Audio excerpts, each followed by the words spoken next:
બાળપણથી જ દરેક વ્યક્તિને સરકારી નોકરી કરવાનું એક સપનું હોય છે. જ્યારે મોટા થાય છે ત્યારે પરીક્ષાની ઘણા બધા ઉમેદવારો જે તૈયારી કરતા હોય છે, એક બે માર્ક્સ માટે પણ રહી જતા હોય છે. જો પણ તમારું પણ સપનું છે કે જો તમે પોલીસમાં નોકરી કરવા માંગો છો, તો ફરી એક વખત આ તમારા માટે સોનેરી એક તક આવી છે.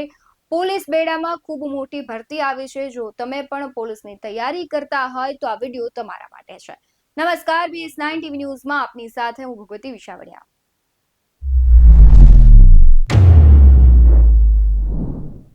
દરેક ઉમેદવાર અને તેના માતા-પિતાનું સપનું હોય છે કે મારો દીકરો કે દીકરી છે સરકારી વિભાગમાં નોકરી કરે.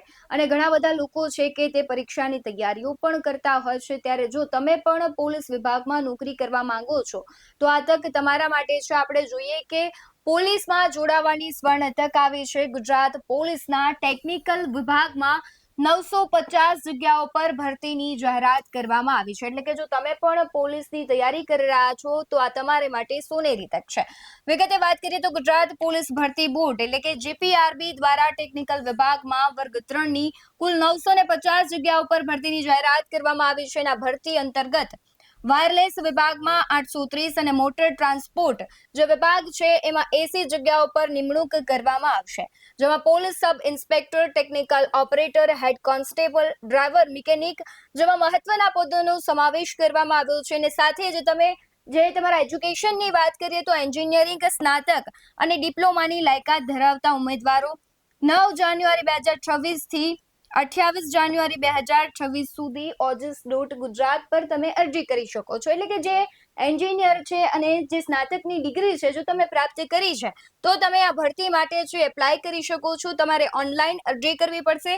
સાથે જ પોલીસ દળમાં ટેકનિકલ ક્ષેત્રે કારકિર્દી બનાવતા ઈચ્છુક યુવાનો માટે આ સ્વર્ણ તક છે.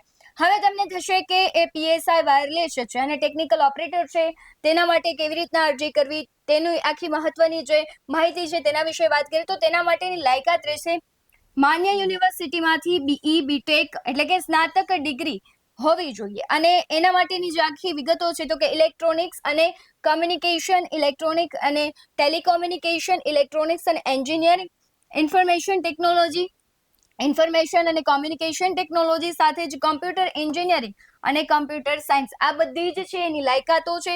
બીજી વાત કરીએ તો પોલીસ સબ ઇન્સ્પેક્ટર એટલે કે મોટર ટ્રાન્સપોર્ટ MT, એની લાયકાત છે માન્ય યુનિવર્સિટીમાંથી તમારે સ્નાતક ડિગ્રી એટલે BE અથવા BTech તમે કરેલું હોવું જોઈએ. ઓટોમોબાઈલ એન્જિનિયરિંગ અથવા મિકેનિકલ એન્જિનિયરિંગ હોય કરેલું હોય તે આના માટે એપ્લાય કરી શકે છે. સાથે જ હેડ કોન્સ્ટેબલ, ડ્રાઈવર, મિકેનિક, તેની વાત કરીએ તો તેની લાયકાત છે ટેકનિકલ પરીક્ષા બોર્ડ અથવા માન્ય યુનિવર્સિટીમાંથી ડિપ્લોમા. એમાં ઓટોમોબાઈલમાં એન્જિનિયરિંગ તમે કરેલું હોય, ડિપ્લોમા કર્યું હોય અથવા મિકેનિકલ એન્જિનિયરિંગમાં તમે ડિપ્લોમા કર્યું હોય, તો તમે તેના માટે અરજી કરી શકો છો. હવે અરજી શરૂ થવાની તારીખ છે 9 જાન્યુઆરી. બપોરના 2 વાગ્યાથી તમે અરજી કરી શકો છો. અરજી કરવાની છેલ્લી તારીખ છે 28 જાન્યુઆરી 2026 રાતના 11:59 એટલે કે 12 વાગ્યા સુધી તમે કરી શકશો.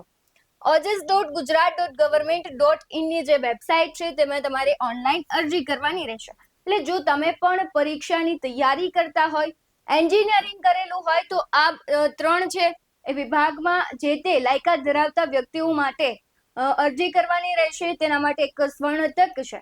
બાકી આવા જ વધુ અહેવાલો સાથે ફરી મળતા રહીશું. તમે અમારી YouTube ચેનલને સબસ્ક્રાઇબ કરવાનું, અમને Facebook અને Instagram પર ફોલો કરવાનું ભૂલશો નહીં. બાકી અવનવી અપડેટ્સ મેળવવા માટે આપ જોતા રહો BS9 ટીવી ન્યૂઝ. નમસ્કાર.